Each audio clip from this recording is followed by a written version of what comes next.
किया जाएगा जो अपनी सरकारी सेवा अवधि के दौरान उनकी असामयिक निधन हो जाता है।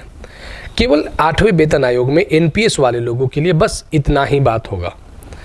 अगर बात करें अब भी अगर रिटायरमेंट ग्रेच्युटी की, तो 7th पे में ये मैक्सिमम 20 लाख रुपया रहा है।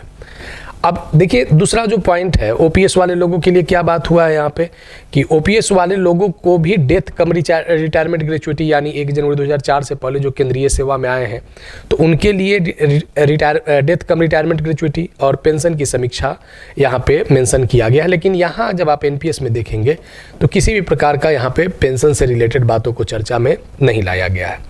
अब जरा हम यहाँ पे देखते हैं कि डेथ कम रिटायरमेंट ग्रेच्युटी में आखिर ऐसा क्या है जिस पे यहाँ पे इस पे सिफारिश करने की बात 8 सीपीसी में चला है।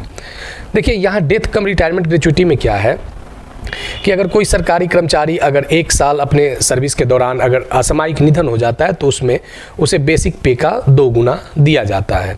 1 साल से 5 साल के बीच में होता है अगर असामयिक निधन तो बेसिक पे का 6 गुना, और 5 से 11 वर्ष के बीच में अगर होता है तो बेसिक का 12 गुना, 11 से 20 साल के बीच में होता है तो बेसिक का 20 गुना, और 20 साल से अगर ऊपर वाले में होता है तो 6 महीने के वो कैलकुलेशन किया जाता है 33 टाइम्स से। तो ये तो बातें हो गए डेथ कम रिटायरमेंट ग्रेच्युटी। अब यहाँ पे देखिए एक सर्विस ग्रेच्युटी की, तो सर्विस ग्रेच्युटी की तो वहाँ पे तो बात हुई नहीं है। तो सर्विस ग्रेच्युटी में जिस तरीके से अब कोई व्यक्ति जैसे जब रिटायर्ड करता है अपनी सर्विस को कंप्लीट करके, जहाँ पे उसकी मैक्सिमम अमाउंट 20 लाख दिए जाते हैं सर्विस के आधार पे कैलकुलेशन करके दिया जाता है। 8वें वेतन आयोग में केवल इतना ही बात किया गया है एनपीएस वाले लोगों के लिए और यूपीएस वाले लोगों के लिए। अब देखिए यहाँ पे ये जो आप देख रहे हैं गजट जो आप स्क्रीन पे देख रहे हैं ये 7th पे कमीशन का है, और यहाँ पे कुछ एनपीएस की बातें पेंशन से रिलेटेड 7th सीपीसी में किया गया था, और 7th सीपीसी और 8th सीपीसी में एनपीएस वाले लोगों के लिए कितना अंतर कर दिया गया है यहाँ पे इस चीज़ को देखेंगे। देखिए 7th सीपीसी में चर्चा किया गया था कि 1/1/2004 को अथवा उसके बाद अगर कोई केंद्र सरकार में अपॉइंट हुआ है तो वैसे सभी कर्मचारियों की सेवानिवृत्ति लाभ यानी रिटायरमेंट बेनिफिट और नई पेंशन योजना के दायरे में अगर वो आते हैं तो कर्मचारियों की पेंशन में संशोधन भी शामिल है। देखिए यहाँ पे 7th पे कमीशन में पेंशन में संशोधन का बात किया गया था, और उस पर सिफारिश प्रभावी होने की तारीख से पहले जो सेवानिवृत्त हो जाएंगे उन पे भी लागू होगा। लेकिन 8वां वेतन आयोग जब एकदम सब लोगों को ज़रूरत है, एनपीएस वाले लोगों को एकदम ज़रूरत है कि यहाँ पे जो मूल बातें हों वो बातें पेंशन से रिलेटेड हो, लेकिन ये बात को 8th सीपीसी के टर्म ऑफ प्रेफरेंस से गायब कर दिया गया है जो 7th सीपीसी में था। अब देखिए अगर 7th सीपीसी में अगर पेंशन में संशोधन की बातें किया गया था तो 2016 में 7th सीपीसी लागू हुआ था, और इसका जो अगर आप प्रभाव देखेंगे तो 1 अप्रैल 2025 को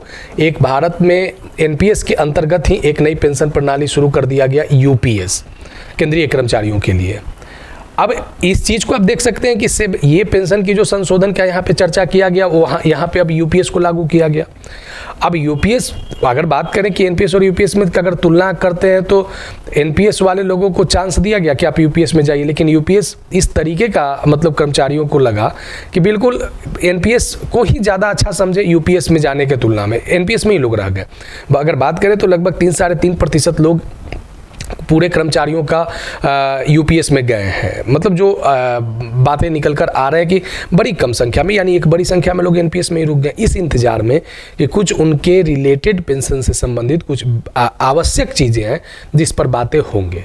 लेकिन अभी तक 8th सीपीसी में एनपीएस की पेंशन में कोई बात न होना ये आने वाले समय में केंद्रीय कर्मचारियों के लिए और केंद्र के तर्ज पे जो राज्य एनपीएस को अपनाए हुए हैं उन लोगों के लिए ये एक बड़ा जो आने वाले समय के भविष्य के लिए नुकसानदेह हो सकता है, इसलिए क्योंकि बाजार व्यवस्था में जो प्रतिस्पर्धी जिस तरीके से बाजार व्यवस्था बना हुआ है उसमें वो 40% अमाउंट के एन्यूटी का पैसा से कर्मचारियों की जो दैनिक दिनचर्या है वो अभी कंप्लीट नहीं होता हुआ दिखता है। और 60% अगर बात करें अगर वो बैंक के आधार पे भी अगर उससे ब्याज अगर कलेक्ट करने की कोशिश करता है तो उस कंडीशन में बिल्कुल जो जिस तरीके से 2016 में ब्याज की व्यवस्था था प्रतिशत वार्षिक मिलता था, ठीक 2026 में भी उसी तरीके का है, यानी वो वहाँ स्टेबल है।